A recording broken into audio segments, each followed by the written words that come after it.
স্ত্রীসহ জুলাই যোদ্ধা বুলবুল শিকদারকে মারধরের অভিযোগে জুলাই স্মৃতি ফাউন্ডেশনের ১৩ কর্মকর্তা ও কর্মচারীর বিরুদ্ধে মামলা হয়েছে।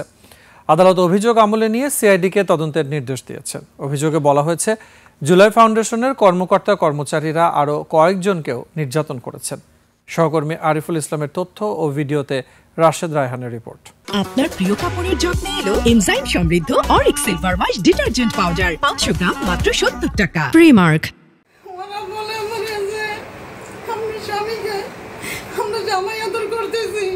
ঢাকার মহানগর হাকিম জুয়েল রানার আদালতে জুলাই যোদ্ধা বুলবুলের স্ত্রী সাবিনা ইয়াসমিন বাদী হয়ে মামলা করেন। এজাহারে বলা হয়, নারায়ণগঞ্জে চিটাগাং রোডে জুলাই আন্দোলনে অংশ নিয়ে আহত হন বুলবুল শিকদার।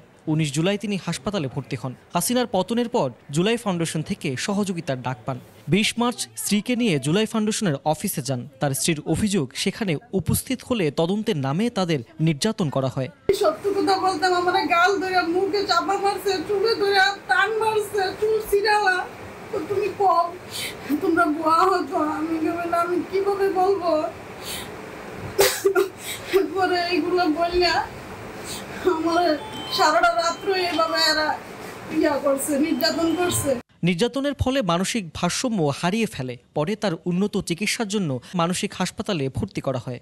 আমি যাতে সুষ্ঠু তদন্ত, কেন এইভাবে জুলাই ফাউন্ডেশন নিয়ে অত্যাচার করবে, মারবে, ঠিক আছে? আমার সেন্সই ছিল না। আমি যে পানির গ্যালাসটা, পানি গ্যালাসটা আমার হাত থেকে পড়ে গেছে। সুস্থ হয়ে ফিরে এসে ঢাকার মহানগর হাকিম জুয়েল রানার আদালতে বুলবুলের স্ত্রী সাবিনা ইয়াসমিন মামলা করেন। মামলায় ফাউন্ডেশনের senior verification officer Iftekhar Hossain, executive member Sabrina Afroz Shrabanti সহ ১৩ জনের নাম উল্লেখ করা হয়। আমাকে GI5 দিয়ে এবং এলোপাতারি লাত্তি কিল ঘুষা হুমানে মারছে, মাইরা জায়গা জায়গা ফাটাইছে, আমাকে অজ্ঞান করে ফেলাইছে মাইরা। জুলাই ফাউন্ডেশনের এমন আচরণের নিন্দা জানিয়েছে জুলাই যোদ্ধারা। অভ্যুত্থান পরবর্তী সময়ে এই বাংলাদেশে আমাদেরই সহযোদ্ধা ভাইয়েরা ক্ষমতার জোরে কতটা নৃশংস, কতটা অমানবিক হয়ে উঠেছে যে জুলাই শহীদ স্মৃতি ফাউন্ডেশনের মতো একটা সেবামূলক প্রতিষ্ঠানে টর্চার সেল খোলার প্রয়োজনীয়তা তারা বোধ করেছে। আদালত বাদীর জবানবন্দি গ্রহণ করে অভিযোগের বিষয়ে পুলিশের অপরাধ তদন্ত বিভাগ সিআইডিকে তদন্তের নির্দেশ দিয়েছেন।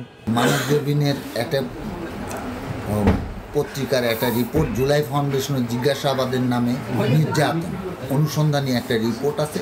এই রিপোর্টটা বিজ্ঞ আদালত দীর্ঘ সময় পুঙ্খানুপুঙ্খভাবে পর্যবেক্ষণ করেন এবং পরে এটা এই মামলা এবং নালিশের মামলার বিবরণের সাথে একটা সামঞ্জস্য পেয়ে উনি সন্তুষ্ট।